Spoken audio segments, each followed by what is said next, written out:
बिस्मिल्लाहिर्रहमानिर्रहीम। असल बात से मैं हूं इकबाल जंजुआ। नाज़रीन, इसमें कोई शक नहीं है कि अल्लाह ताला जब अपने मुखालफिन को, मुशरिकीन को, ज़मीन पे खुदा बनने वालों को और ज़मीन के ऊपर खुदा की ताकत का इस्तेमाल करने वालों को जब सज़ा देता है तो वो किसी बड़े एटम बम से नहीं देता या किसी अपने बराबरी की बुनियाद पे अल्लाह ताला उनका मुकाबला नहीं करता। तारीख भरी पड़ी है इस तरह के वाक़यात से कि मच्छर से लेके अबाबील तक, चूंटी से लेकर कंकरी तक के ऐसे वाक़यात हैं जिन्होंने बड़े बड़े फ़िरौनों को, नमरूदों को, शहदादों को शिकस्त दी। और उस शिकस्त ने फिर तारीख रकम की, किसी को इबरत का निशान बनाया और किसी को रहती दुनिया तक आने वाली इंसानियत के लिए ये सबक छोड़ा कि ये अपने दौर का खुदा था। ये अपने दौर का रिज़्क रोज़ी देने का दावा करता था, ज़िंदगी और मौत देने का दावा करता था, लेकिन एक मच्छर इसकी ज़िंदगी पे भारी हो गया या एक चूंटी इसकी ज़िंदगी पे भारी हो गई। हम अगर आज के दौर का मुताला करें या स्टडी करें, आने वाले 50 से 60 साल या 100 साल के बाद ये जो दौर है, इस दौर को भी जब लिखा जाएगा तो इस दौर के आज के वो जो अपॉर्चुनिस्ट हैं, मुफाद परस्त हैं, मौका परस्त हैं, जो 75 सालों से पाकिस्तान के अंदर अपॉर्चुनिस्ट, मौका परस्त, मुफाद परस्त इस अवाम को, इस मुल्क की अवाम को कभी जमहूरियत के नाम से धोखा देते रहे, कभी वो इस मुल्क की तरक्की के नाम से अवाम को धोखा देते रहे, कभी मुल्की कौमी मुफाद के नाम से झूठ बोलकर अवाम को धोखा देते रहे। जब उनके चेहरों से निकाब हटे, जब वो नंगे हुए, पता चला कि ना ये जमहूरियत वाले लोग हैं, ना ये जमहूरी पसंद हैं, ना ये तरक्की पसंद हैं, ना ये मुल्क की मुफाद में बात करने वाले हैं। ये सिर्फ़ और सिर्फ अपॉर्चुनिस्ट हैं। ये मुफाद परस्त और मौका परस्त लोग हैं जो बाहर आते ही बागों की तरफ रुख करते हैं और जैसे ही ख़ज़ां आती है तो ये वहाँ से उड़कर किसी दूसरी जगह पे चले जाते हैं। तो इन मौका परस्तों को जब नंगा किया गया तो इनकी टक्कर फिर कुदरत के साथ साथ इमरान खान से हुई, क्योंकि इमरान खान वाहिद पाकिस्तान की तारीख के अंदर वो वाहिद सियासतदान, वो वाहिद लीडर, वो वाहिद एक्टिविस्ट, वो वाहिद इस मुल्क का जो शहरी है वो था जिसने सौदा नहीं किया, जिसने इनको आस्ता आस्ता करके बेनकाब किया। और पाकिस्तान के सारे ही सारे अपॉर्चुनिस्ट, उसमें मीडिया अपॉर्चुनिस्ट है, उसमें सियासतदान मौका परस्त हैं, उसमें ब्यूरोक्रेट्स मुफाद परस्त हैं, इन सब ने मिलकर इमरान खान के ऊपर यलगार बोल दी। जब यलगार बोल दी तो सैकड़ों की तादाद में उसके ऊपर केस कर दिए, झूठे इल्ज़ाम लगाए, उसकी करैक्टर असैसिनेशन की, ऐसे ऐसे उसके ऊपर इल्ज़ाम लगाए जो इंसानियत शर्मा जाती है तन्हाई में भी बातें अगर की जाएं तो। फिर इमरान खान जब बंद हुआ, जेल में डाला गया, तो उसकी भी बात जेल में होने के बावजूद भी पूरी दुनिया तक बात उसकी पहुंचती है। पहले जब उसके ऊपर मीडिया पे पाबंदी लगाई गई, उसके नाम पे पाबंदी लगाई गई, उसके नाम से लिखने पे पाबंदी लगाई गई, तो उस वक्त भी अल्लाह ताला ने उसे एक मौका दिया और फिर पूरी दुनिया के जो इंटरनेशनल सहाफ़ी थे वो ज़मान पार्क में आते और इमरान खान का बयानिया, उसका इंटरव्यू, उसकी बातें पूरी दुनिया तक पहुंचाते। यहाँ तक कि जो मुल्की मुफाद के अपॉर्चुनिस्ट थे, मुफाद परस्त थे, इस मुल्क के साथ 75 सालों से जमहूरियत के नाम से और तरक्की के नाम से झूठ बोलने वाले थे,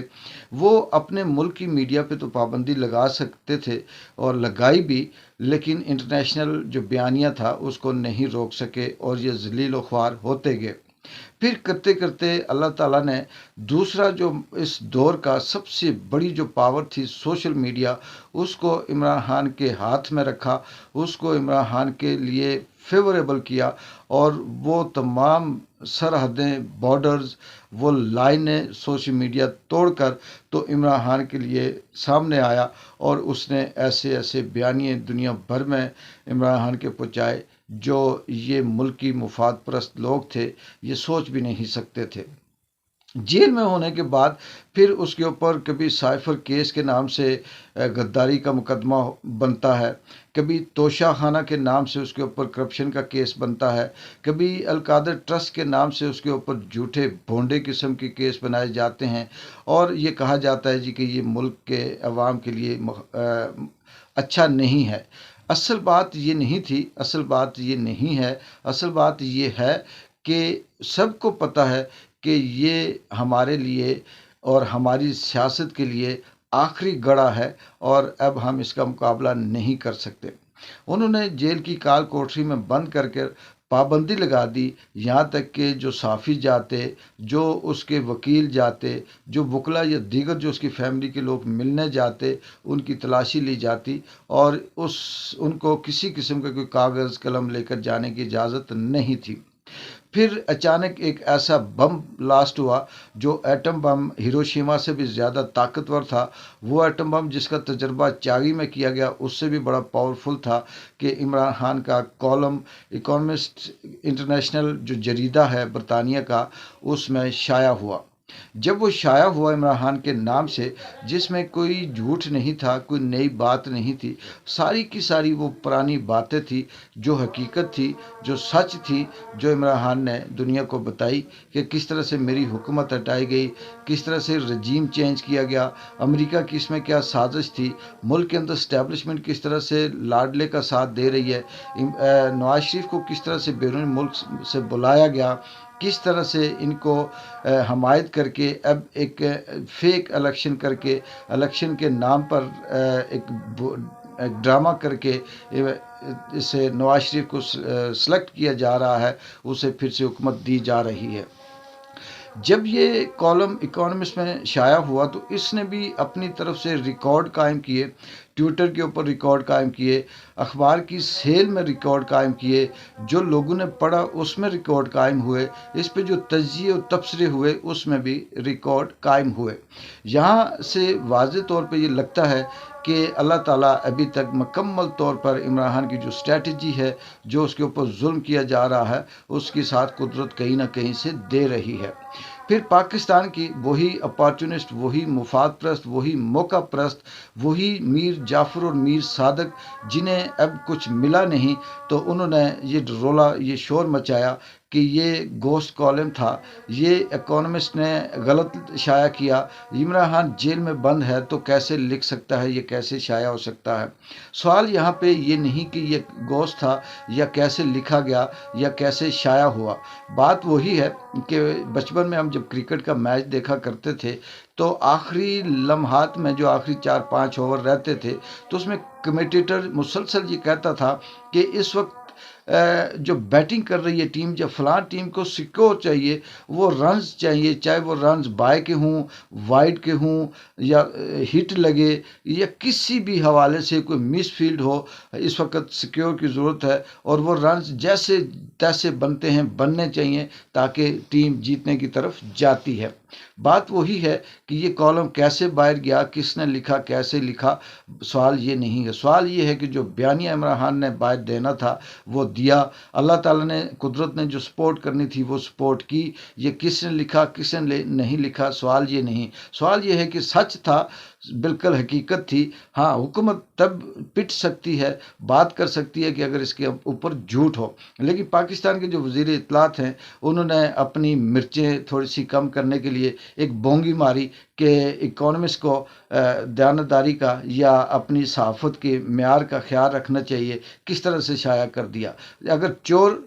दूसरे को चोर कहे, हराम खोर किसी को हरामी का ताना दे, अगर इस मुल्क के अंदर जालिम अगर किसी को जुल्म करने का ताना दे, इस मुल्क के अंदर करप्ट और गलत रास्ते से यानी कि मेरिट के बगैर किसी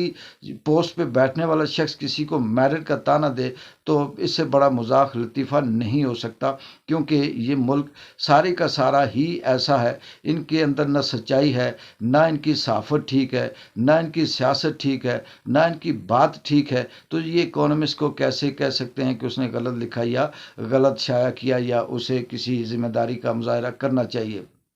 इकोनॉमिस्ट ने भी जवाब दिया। उसने कहा कि बिल्कुल इमरान खान की तरफ से था और हमारी क्रेडिबिलिटी है, हमने शाया की है, जिसे शक है तो चैलेंज करके देख ले और इसमें कोई ऐसी वो वाली बात नहीं।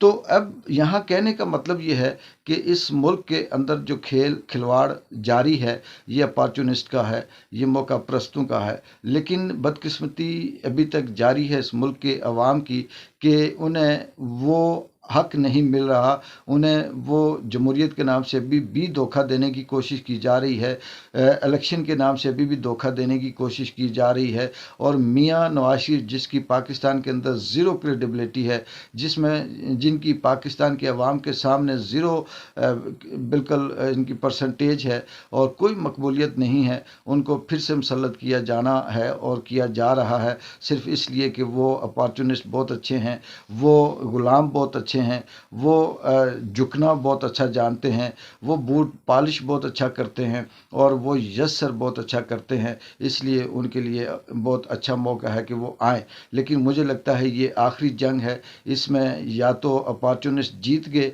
तो फिर सारी ज़िंदगी कई 100 साल तक इस मुल्क का लई हाफिज है, और अगर एक बार फिर अपॉर्चुनिस्ट को अगर शिकस्त हुई, कुदरत ने शिकस्त दी, इमरान खान और उसका बयानिया और उसकी ताकत और अवाम अगर जीत गई तो फिर ये मुल्क आस्ता आस्ता सर्वाइव करेगा और इस दलदल से निकलते हुए इसे अभी भी 40-50 साल लगेंगे, लेकिन फिर हमें कुछ उम्मीद की किरण नज़र आएगी और इंशाअल्लाह फिर इस मुल्क में बेहतरी हो सकती है। देखते हैं अपॉर्चुनिस्ट, मुफाद परस्त, मौका परस्त, ये जमहूरियत के झूठे दावे करने वाले, इस मुल्क को लूट कर खाने वाले कल क्या नया ड्रामा रचाते हैं और कल क्या नया स्क्रिप्ट और उसके ऊपर एक्टिंग करते हैं। तब तक के लिए इकबाल जंजो को इजाज़त दें। अल्लाह हाफिज़।